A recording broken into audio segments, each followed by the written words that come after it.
The U.S. population has just passed an important demographic marker this year. It finally reached 300 million.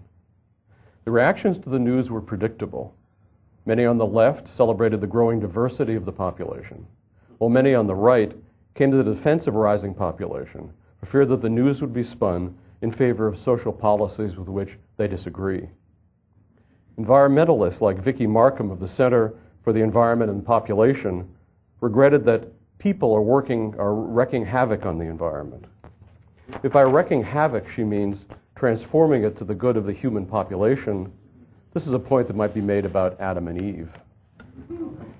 But there were two considerations not addressed, and they're the most fundamental ones. First, what kind of economy is necessary to support this level of population?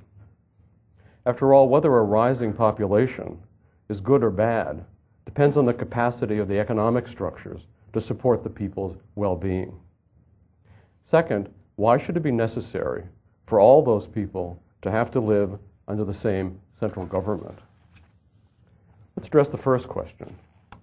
A population of 300 million is about 5% of the world's population today. But it probably was the whole of the world's population 1,000 years ago. The dramatic emergence of complex capital structures in the late Middle Ages and the Industrial Revolution led to the most explosively large increases in human well-being ever recorded. No pharaoh or Caesar lived as well as the poor today in the United States. The vital statistics tell a similar story, as each generation since the development of complex capital structures has lived better than the previous one. The free market is the most pro-life policy of all.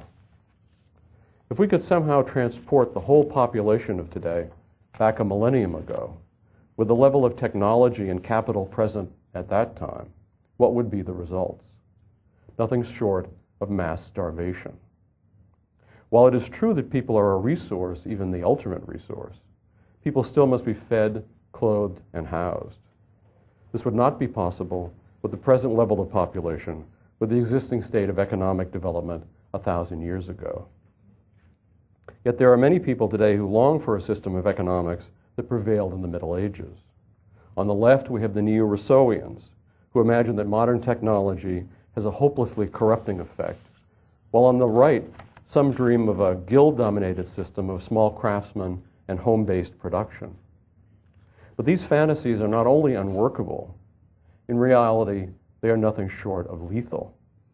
Most of the world's population would die immediately if such a system were imposed. There is only one system that can support a national and world population on this scale. And it is not socialism, it's not primitivism, it is only capitalism.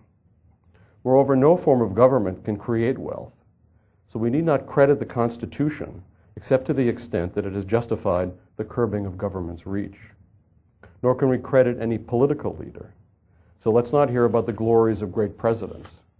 It is capitalism alone that has supported this level of population growth and keeps it contributing to the common good. And by naming capitalism as the benefactor of mankind, I also intend to include the many millions of entrepreneurs, workers, savers, and investors who pushed forward economic growth. Now, someone might quickly respond that the welfare state does its share of work. But keep in mind that the welfare state produces nothing. It lives off wealth already created, wealth taken by force. Redistribution of wealth does not create wealth. It only shuffles it around from its most economically suitable uses towards purposes that serve the needs of the political class. If any property is made to serve anything other than its first most suitable purpose, its value is reduced. When it is channeled into purposes that serve the interests of the state, it is done at the cost of freedom as well. And yet in all the discussion of this landmark of population, I didn't hear a word about the critical question of how it is that all these people can be supported. Indeed, the very source of wealth in society gets hardly any press at all. People act as if a given level of prosperity is like the weather. It appears and disappears in a manner that is largely beyond human control. This is precisely what good economic education seeks to correct. It must draw attention to both the question and the answer. This is what good economists have been doing since the 14th century and before. And then as now, the press that capitalism gets is usually of a negative nature. We hear about businessmen going to jail, about food manufacturers trying to poison our children, about fraudulent and unlicensed professionals, about rapacity and greed. Partly because of this propaganda, capitalism today is hamstrung, taxed, regulated, regimented, distorted, and twisted in 100 million ways. And yet it remains the one and only source of wealth that serves to feed, clothe, and house the growing multitudes of the American population. 100 years ago, when the U.S. population passed the 100 million mark, there was much talk about many subjects concerning growth, but one subject was not raised, and this is the very subject that dominated the headlines this year, the environment. There seems to be some sort of consensus, one that is not open to dispute, that a growing population is a disaster for the environment. Now, when speaking of this question of the environment, it's good to clarify our terms. If by the environment, for example, we mean clean air, I can promise you there is no surer way to clean the air than air conditioning. And this is distinctly a product of the human population. The same can be said of water. A rising population engaged in the capitalist project of bottling water to sell is a great path to clean water. Nature, left to its own devices, is cruel and dirty. But many people don't see it this way. For them, the best environment is the one that is utterly uninhabited. This dream provides a strangely perverse justification for socialist policies, the end result of which is finally poverty and death. The New Scientist, for example, has published an article oddly titled, "Imagine Earth Without Humans." Quote, "Humans are undoubtedly the most dominant species on the Earth," the article begins. "In just a few thousand years, we've swallowed up more than a third of the planet's land for our cities, farmland, and pastures. By some estimates, we now commandeer 40% of its productivity. And we're leaving quite a mess behind," says the New Scientist. "Plowed up prairies, raised forests, drained aquifers, nuclear waste, chemical pollution, invasive species, mass extinctions, and now the looming specter of climate change. If they could, the other species we share the earth would surely vote us off the planet." Now just suppose they got their wish, the article continues. Imagine that all the people on earth, all 6.5 billion of us and counting, could be spirited away tomorrow, transported to a re-education camp in a far-off galaxy. Left once more to its own devices, nature would begin to reclaim the planet, as fields and pastures reverted to prairies and forests. The air and water cleansed themselves of pollutants, and roads and cities crumbled back to dust, unquote. Of course, no article that seems to long for the end of humanity would be complete without a quotation from an expert scientist. So here it is, quote, "The sad truth is, once the humans get out of the picture, the outlook starts to look a lot better," says John Orrock, a conservation biologist at the National Center for Ecological Analysis in Santa Barbara, California. We can gather from this statement that there is at least one form of extinction that some environmentalists would not entirely regret. The irony is that the policies of the environmentalists have moved far beyond the early conservation movement that saw merit in the wonders of the Grand Canyon or the California redwoods. It has become an all-encompassing political ideology that argues against the well-being of people and on behalf of anything non-human. In its reductio ad absurdum, it aspires to the extinction of the human race, and in its politics, it works to kill off the source of prosperity and thereby works towards that extinction in bits and pieces. The truth is that this country has entirely too much unused nature, as is obvious when you take a coast-to-coast flight. From a bird's eye view, this country is hardly overcrowded, a fact which is also underscored in detailed maps. Indeed, most of the landmass of the United States is empty. Our population density is far lower than the rest of the world, especially that of Asia, Latin America, and Europe. And yet you can't make that kind of statement in American politics and expect any kind of assent. For example, the issue of immigration has become a hotbed. People are increasingly angry about all that they associate with immigration. But a consideration that sheds light on this issue is one that all the problems that we associate with immigration stem not from the presence of people, but from the institutional arrangements in which people interact.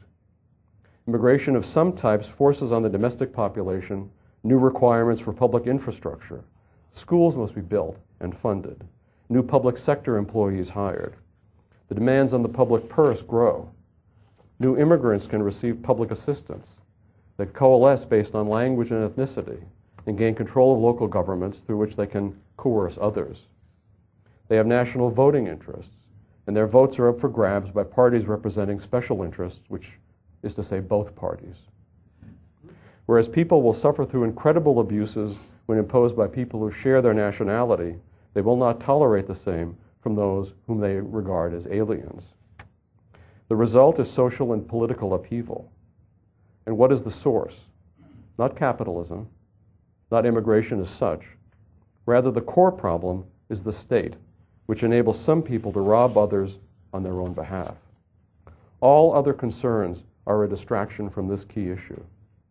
The best immigration reform is the one that would provide neither impediments towards work for anyone or subsidies of any sort. Eliminating the subsidies alone would help alleviate the resentment that comes with immigration. It would also stop the subsidies that cause people to immigrate for the wrong reasons. In any case, it is pointless and dangerous to pursue the method of using government power to round up illegals and throw them out, a power that is used to the detriment of commercial freedom, when the law still encourages demographic upheaval through subsidies and special rights. Let us recall that the federal government has no incentive to stabilize and control immigration in any sense that would be beneficial to American citizens. Whatever the government does, it ends up conspiring against private property owners. In areas of Arizona, where private lands bump up against the border, for example, the government actually restricts the ability of landowners to control trespassing. Let us ask a fundamental question. Can there be such a thing as overpopulation?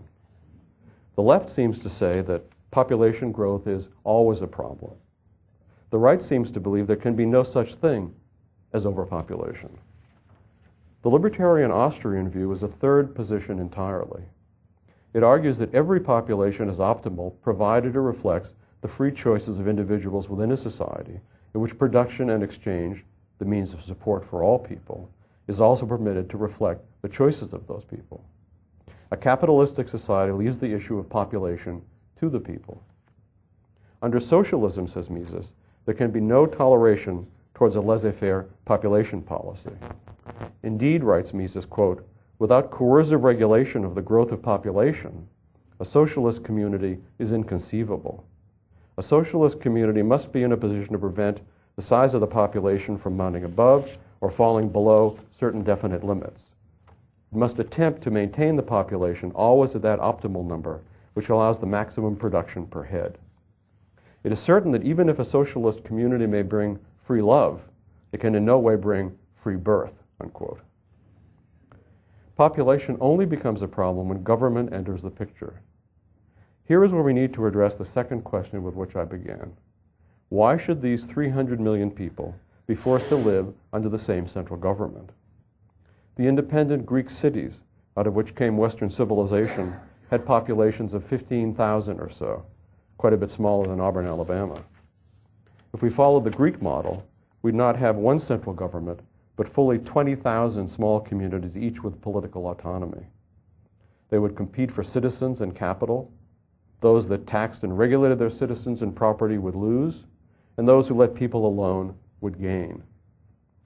This would be economically, and they would be economically unviable on their own, and so they would be driven to permit free trade not only between the cities but also with the rest of the world.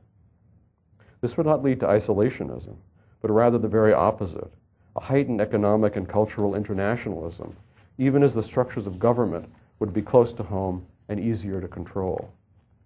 And as the politically independent Greeks were all still Greeks, we would all still be Americans. But the forces of competition would work to improve the governments under which we live and bring them more in line with the old liberal ideal. Now, if raising the idea of breaking the U.S. into 20,000 city-states sounds completely crazy to you, I look at it this way. If the new scientists can talk about how healthy the world would be if 6 billion people were zapped away by aliens, I can talk about the far more realistic and responsible vision of turning 50 United States into 20,000 free and disunited cities. Moreover, we should reflect on the reality that self-governing communities were precisely the experience of colonial America. The colonies traded with each other and with the rest of the world, to the extent the British let them. Citizens moved to locations based on the relative liberality of the laws. Our colonial ancestors were widely read. They learned from the experience of Rome that republican government can only coexist with liberty when both the territory and population size are small.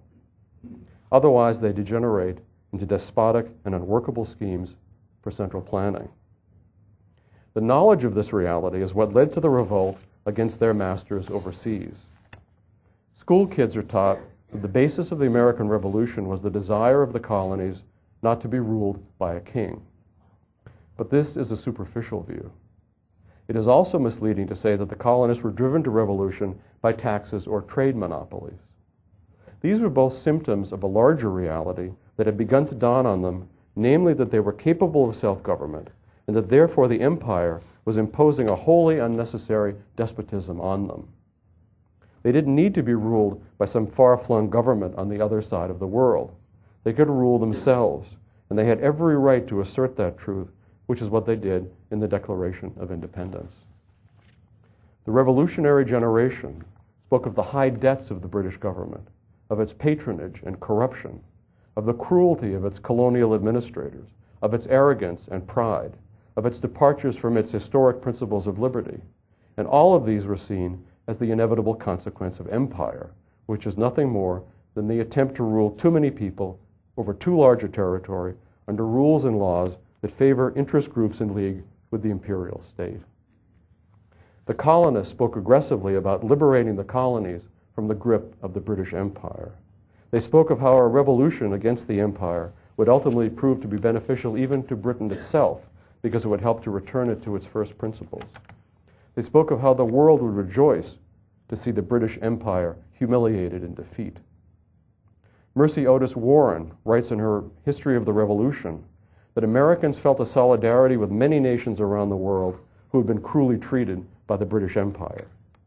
Their identity began to be shaped around themselves as resistors to empire, and it even affected historiography at the time, as every group that had ever longed to throw off the yoke of the British came to have new luster in their eyes.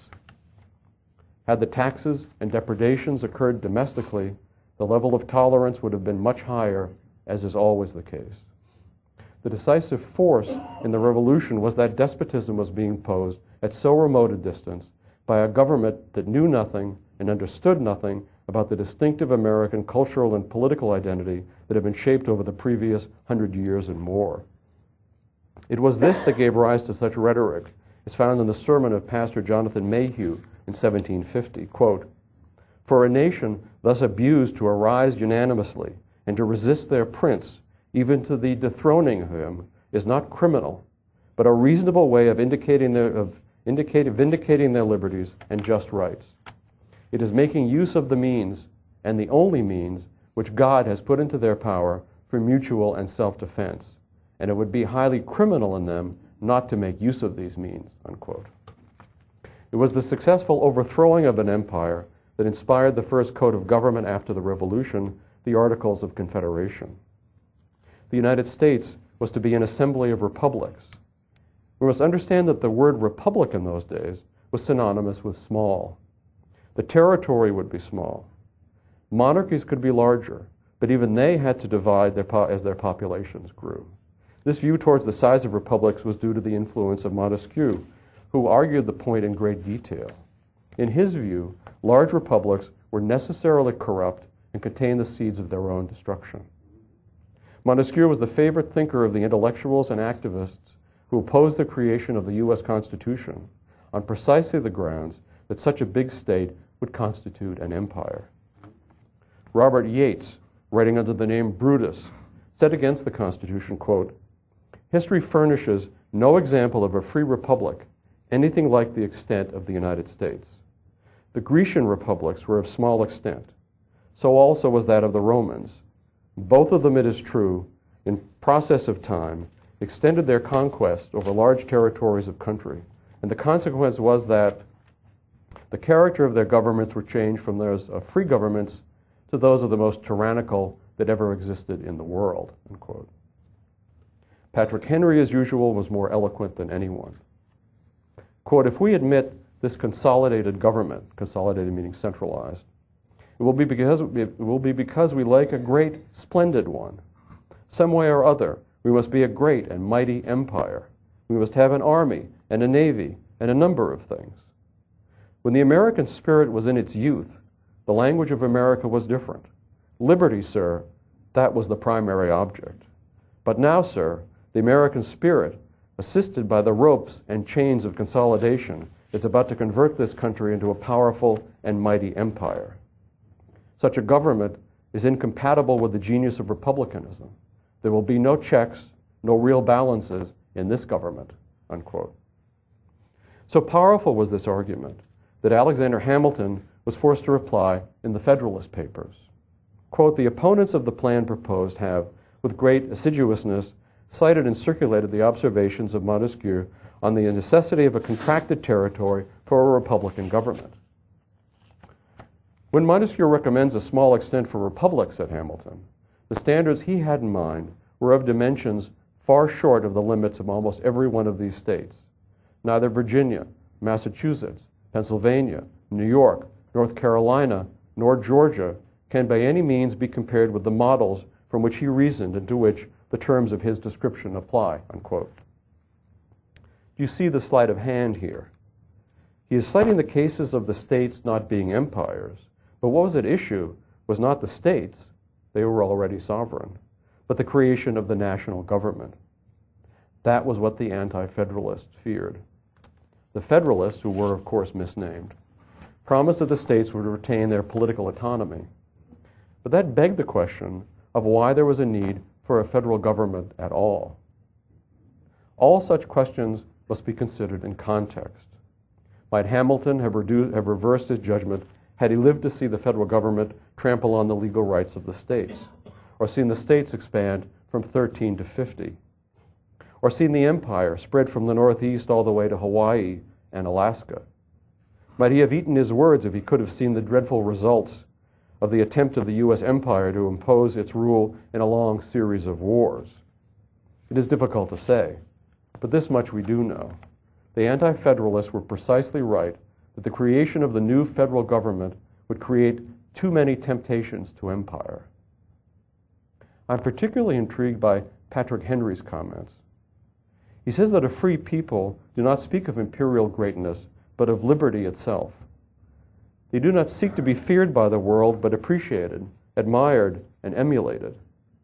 In the same spirit, a free people do not rule by tanks and guns and bombers. They win converts to their cause through peaceful cooperation and good example. This is the ideal of Patrick Henry. He fought to immunize the American people against the great error that has bamboozled the producers from the ancient world to our own time. The myth that imperial greatness can be achieved without the expense of freedom. All nations that aspire to imperial greatness lose their liberty and learn, but always at a date too late. In the early part of the 20th century following World War I, Europe faced a similar crossroad. Would it choose a path of liberty, or would it attempt to shore up the old imperial states that existed in the 19th century? A new democratic age had dawned, and monarchies had been overthrown. Mises was the new Montesquieu, warning against large states and urging radical devolution of government as the only path to peace and prosperity.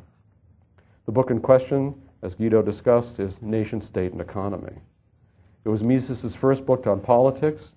His explicit purpose was to map out a plan for Europe to avoid future war. To Mises, that meant turning the nationalist impulse towards a productive use in the creation of much smaller states and avoiding the era of empire. He wrote that princely states strive for expansion of territory and for unlimited increases in the number of subjects with which from whom the prince can then expect higher tax revenues.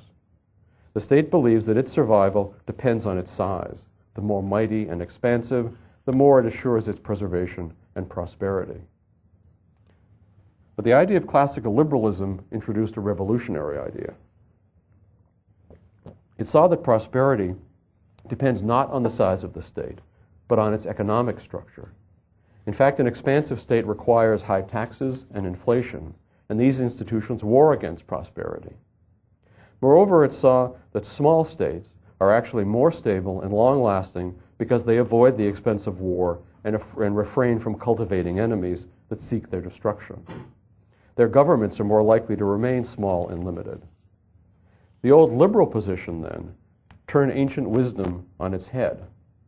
It is not through empire that a nation, which is of course different from a state, achieves prosperity and longevity, but through free markets, free trade, small and localized forms of government, and international policy of peace. That was the only way forward for Europe if another war were to be prevented. As another point, small government resolves the civil strife that comes with too many people within a diverse population living under a unitary state. The struggle to gain power and impose one's group's will on the other will always be present, but devolved government keeps people out of each other's hair and allows all people to interact by means of human choice rather than force. If we can understand that point, we can begin to make sense not only of America's immigration problems, but also of why the war in Iraq has proven such an abysmal failure.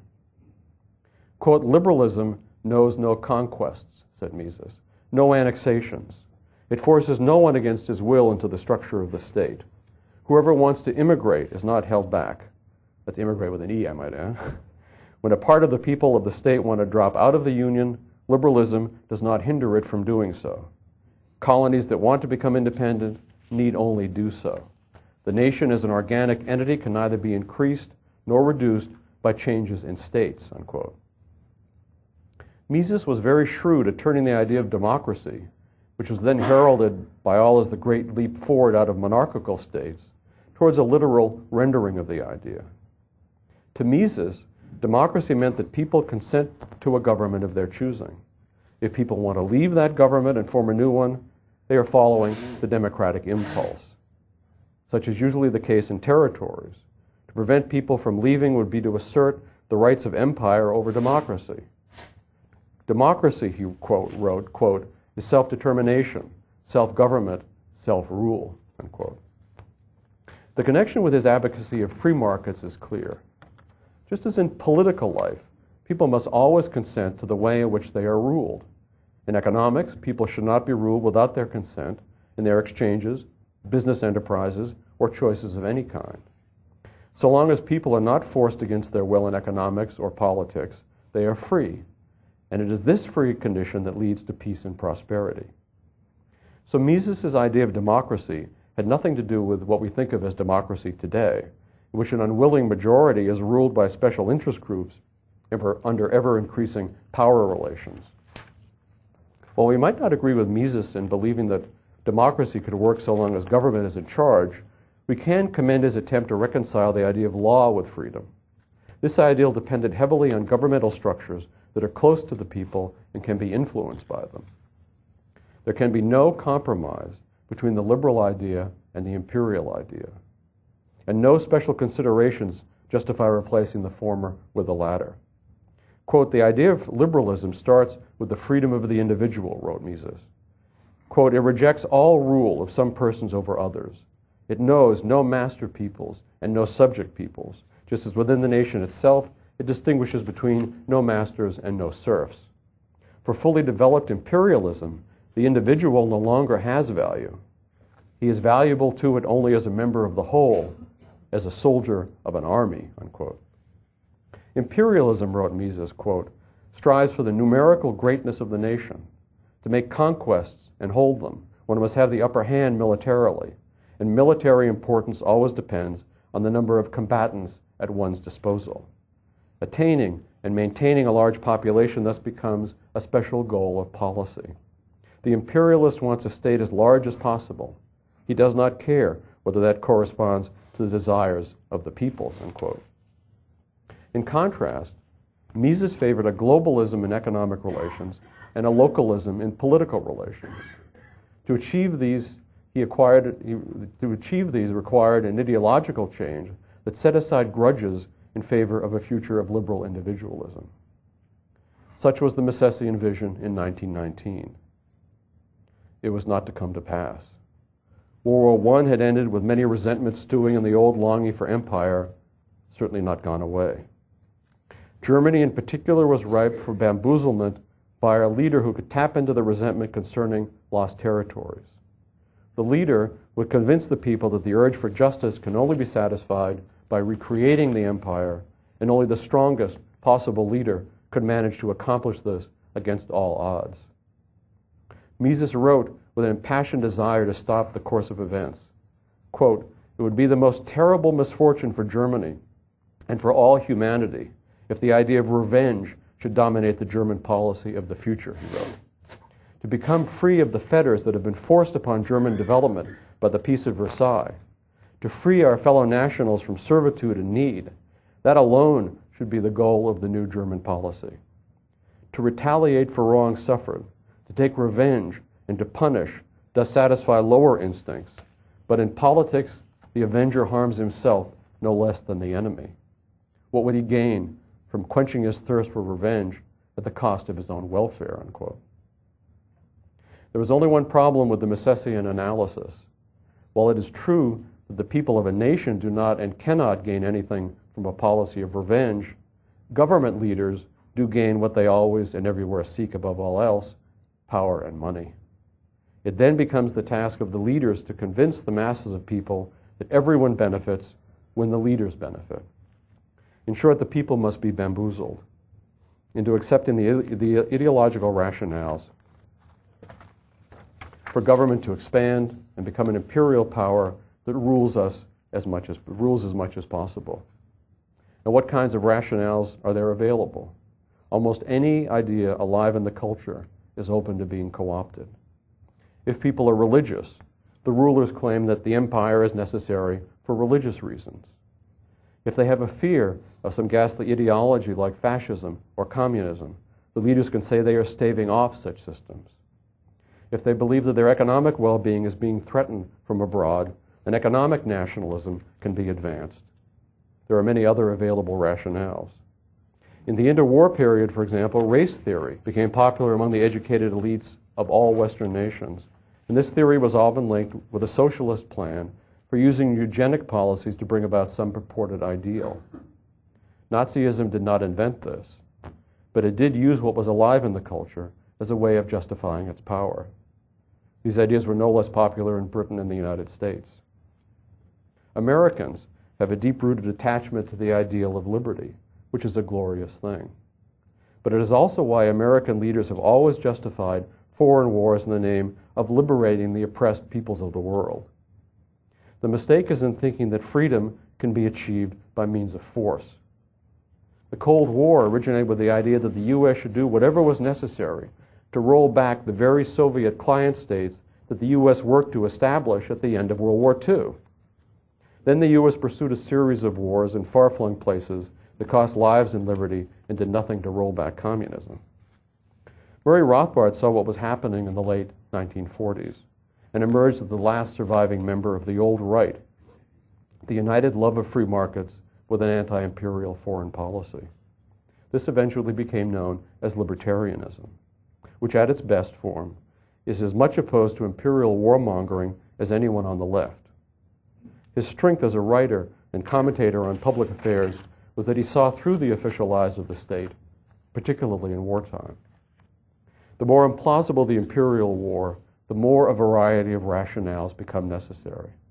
Iraq has been justified on grounds of security, safety, religion, vengeance, and economics, each rationale carefully tailored to appeal to a certain demographic group. All that is necessary is that the state convince a majority, however temporarily. Hardly a day goes by when I don't receive emails from advocates of war explaining to me why the wars of the Bush administration are actually wonderful and just and great for all of us. They all have a different tenor. Some are about security. Some emphasize the need to overthrow foreign dictators. Some are religious in nature. and expressed great fear about the old religion of Islam, with which the West has had peaceful and productive relations, provided we've not been working to overthrow their governments and invade their lands. But a theme has emerged from all these emails is the one that we need to be most on guard against: raw enthusiasm for the state as the appointed representative of American interests. In fact, I would say this attitude is un-American in the most profound sense. What must a person forget in order to believe in the unity of interest between U.S. foreign policy and the American people? They must forget that the U.S. was born in revolt, not only against the British Empire, but also against the very idea of empire itself. They must forget that the only way the U.S. Constitution was adopted was the promise that it would not act imperialistically at home or abroad. They must forget the warnings of George Washington, Thomas Jefferson, and many leaders of the 19th century. They must forget about the history of failure of our own imperial wars of the 20th century, in which guerrilla armies have consistently beat back our regular troops. Every American is right to be mighty angry at the Bush administration. Bush originally campaigned against the big government of Clinton and called for humility in foreign policy. And what did the Republicans do with their political capital? They squandered every last bit of it on an imperial adventure. In so doing, they further discredited other causes with which the Republicans are linked in the public mind, including the cause of free markets. War is all they have to show for themselves, and it's a disgrace. And at this late stage in the Iraq conflict, the Bush-run state is asking us to forget even how the Iraq war began. Recall that the idea was to bomb Baghdad, create shock and awe, decapitate the head of state, and then watch as the rest of the country celebrated their liberation from Saddam and threw flowers at us. Today, Iraq is a country in ruins. Death and violence are everywhere. The reconstruction is going nowhere, although billions have been stolen. Almost 10% of the population, including most of the Christians, have fled. The only immigrants coming in are those swearing to kill. And yet I read the headline of the New York Times, which quotes what is passed on as some sort of revelation from the military commanders in Iraq. They've decided that the future of Iraq depends heavily on taking Baghdad, cleaning out its rebels and dissidents, and enforcing this all through massive violence. Folks, this is how the war began. This is how it's ending. But let me say something in defense of the U.S. military commanders in Iraq who concocted this latest scheme. There is something intuitively plausible and honest about the statement that if a government can't control its own capital, it can't control the rest of the country. In fact, I propose that this same approach be used domestically. Before the federal government makes any more attempts to bring their proposed utopia to the rest of the country, let them eliminate poverty, crime, gang war, hate, despair, abuse, corruption, and injustice in Washington, D.C.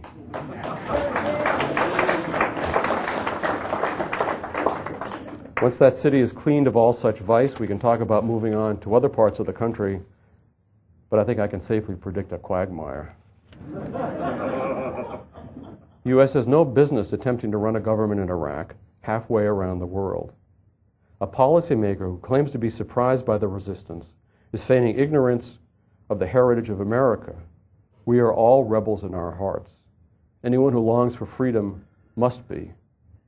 The same can be said of the entire United States.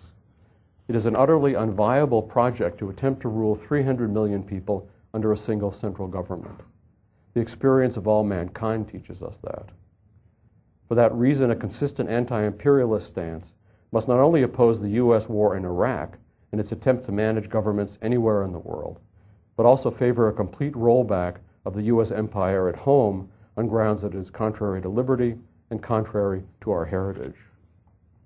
If we understand something about economics, we must also see that a consistent stance against imperialism must also favor a completely free market, not only within the territory of the state, but also with the entire world. The people who live in small city-states can be the most prosperous in history, provided they keep the markets free of any impediments, maintain a sound currency, and not interfere with the right of free association. The old liberal vision is as valid today as it was before 1776, before 1787, and in 1919. There is a unity in the idea of a free economy at home and abroad and a reduced and devolved form of government. We must reclaim the spirit that Patrick Henry said was alive in America's youth. Why is it then that the Mises Institute is nearly alone in championing such a policy? After all, it is part of the conventional apparatus of received wisdom in this country that people who love free enterprise also love war, while those who love peace are also friendly to socialism and people-impoverishing ideologies like environmentalism. Why is it the Mises Institute position on this so rare? Well, we can observe that the position was rare in Mises' day too. When Rothbard took up the cause after World War II, he was nearly alone. And yes, this opinion is still rare, but it need not stay that way. The cause of anti-imperialism and freedom triumphed in 1776, and it can triumph again, provided we have the courage to continue to speak the truth.